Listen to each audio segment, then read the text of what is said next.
alcune considerazioni proprio estemporanee. Io non pensavo di intervenire, però sono stato sollecitato dagli interventi che mi hanno preceduto. Oltretutto la mia partecipazione oggi non doveva assolutamente mancare, perché 2 anni fa, quando fu organizzata a Cagliari la riunione, fui invitato, ma per motivi diversi e meno felici io non potevo partecipare, quindi ci tenevo in modo particolare a un atto di testimonianza. Ecco, io conobbi Nino Carlus nel 1960, era già laureato, lavorava allora alla Banca Italia, ma lo conobbi qui a Boroli in una riunione, quelle riunioni politiche che facevamo come democratici cristiani. E lavoravamo allora un gruppo di giovani freschi di laurea, rientrati dalle diverse università del continente, da Milano, da Piacenza, e tutti con una carica di rinnovamento, una tendenza che penso abbia fatto epoca nella vita del nostro partito. Io rimasi colpito subito dalla vivacità intellettuale e di apprendimento di Nino Carlus, lo ricordo subito. E subito pensai che poteva essere uno di lui, no? Allora c'erano le correnti alle quali faceva riferimento il presidente Biolini, io siamo sempre qui, il presidente per antonomasia. Non solo per quello, ma io ci voglio dare qualcosa in più. E dicevo, questo giovane così vivace, aveva qualche anno, diversi anni in meno rispetto a me, ma insomma si era, diciamo, coetaneo. Nella politica siamo arrivati tutti nello stesso periodo. Ci frequentammo subito su posizioni diverse all'interno del partito. Le correnti di allora, che poi viste storicamente oggi, certamente non furono così deleterie, furono per poca cosa rispetto a quello che stiamo vivendo in questi ultimi anni. E ne ha io la cosa che ho invidiato a Nino Carlus, dico invidiato fra virgolette, è stata la sua capacità di apprendimento e di approfondimento di uno.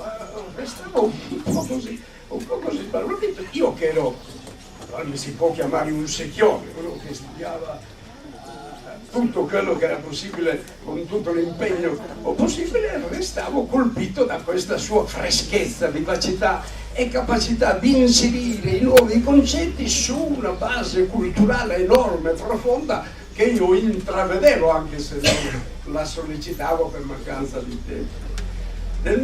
E quindi ci furono una fase del nostro partito vivaci, dal 1000, e voi ancora avete tante facce di allora, diciamo una fase piuttosto vivace che va dal 61 al 64. Nel 64 fummo candidati per l'amministrazione provinciale, fu eletto Nino Carlus, fu eletto io, ne diventai presidente ed ebbi Nino Carlus, ebbi questa grossa fortuna, diciamo, di avere Nino Carlus come assessore alle finanze nella mia esperienza di amministratore provinciale, che poi cessò col 1969, quando tutti e due andammo alla regione senza finire, così mi sembra di ricordare, il mandato. Io senz'altro, ma anche Nino venne eletto consigliere regionale nel 1969.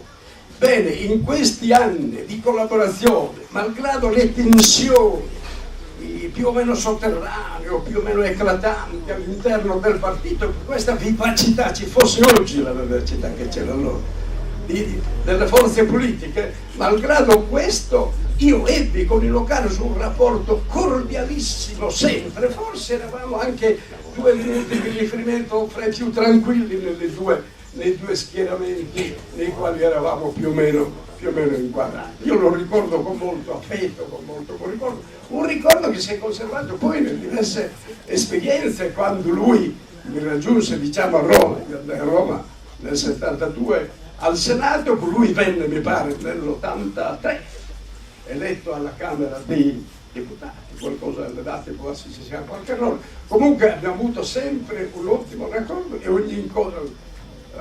e ogni incontro era sempre un momento molto importante per noi. Ecco, perché erano momenti difficili. Oggi si parla, sì, l'amministrazione provinciale di allora, ma l'amministrazione provinciale di allora è quella che sostende il problema della media valle del Tigri. E il nucleo industriale di Ottana, la formazione del consorzio industriale di Ottana, tutte le determinazioni che ci sono state, le guerre che c'erano allora fra Eni e Governatore del Rio era presidente della regione, quindi ne viveva anche in un'altra dimensione, sono tutte collocate in quegli anni.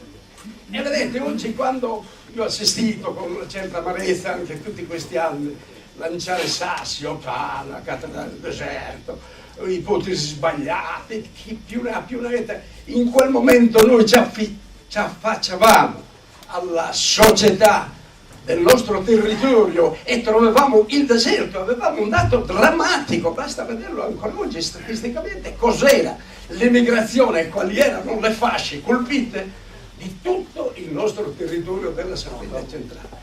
E oltre a questo una determinazione in sede politica nazionale e regionale di escludere le zone interne della Sardegna da qualunque fatto di sviluppo programmatico.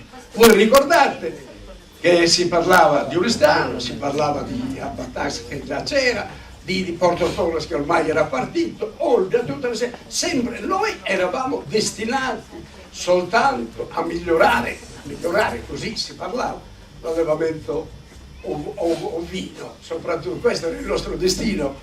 Guardate bene, non un problema ambientale che non esisteva, non è che si parlasse dell'ambiente che avrebbe avuto un significato, ma in quei momenti il problema ambiente non era un bene ancora recepito nella coscienza popolare.